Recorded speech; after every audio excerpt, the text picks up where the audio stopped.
Со фотографии од нивните блиски кои што загинаа во пожарот во дискотеката Пулс и на солзени лица и денеска.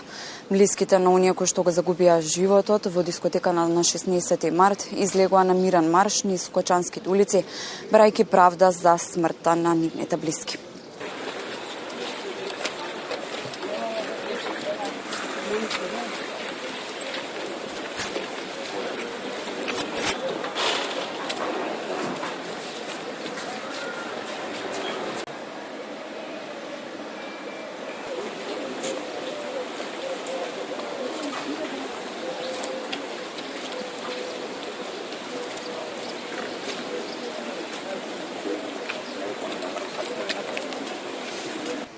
Каде да фатиме врски да си ги вратиме другарите? Инспекциите спиеле, децата не се разбудија.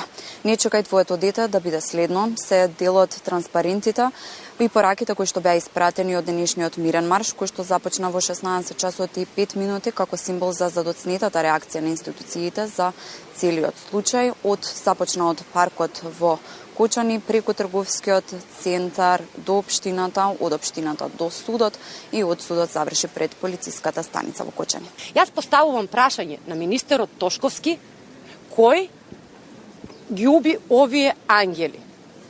Кој дозволи на демоните да ги убијат овие ангели и исто на премиерот Мицковски?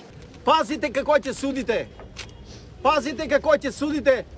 Ние ништо не тражиме од вас да судите. Само сакаме по една година за секое мртво дете.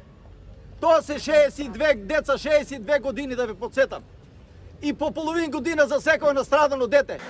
Родителите на загинатите деца во дискотеката Пулс не ја прифатија поканата која што им пристигнала телефонски од кабинетот на премиерот Мицковски да се сретнат со него во понеделник во 15 часот во владата.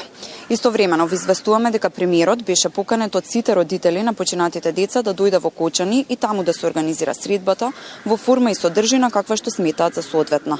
Со оглед на тоа што дел од родителите не се во можност да патуваат поради последиците од трагедијата што се случи на 16 март во дискотеката Кочани, сметавме дека предлогот за средба во Кочани е разумен и оправдан, напишаа тие во писмото кое што го испратија до медиумите.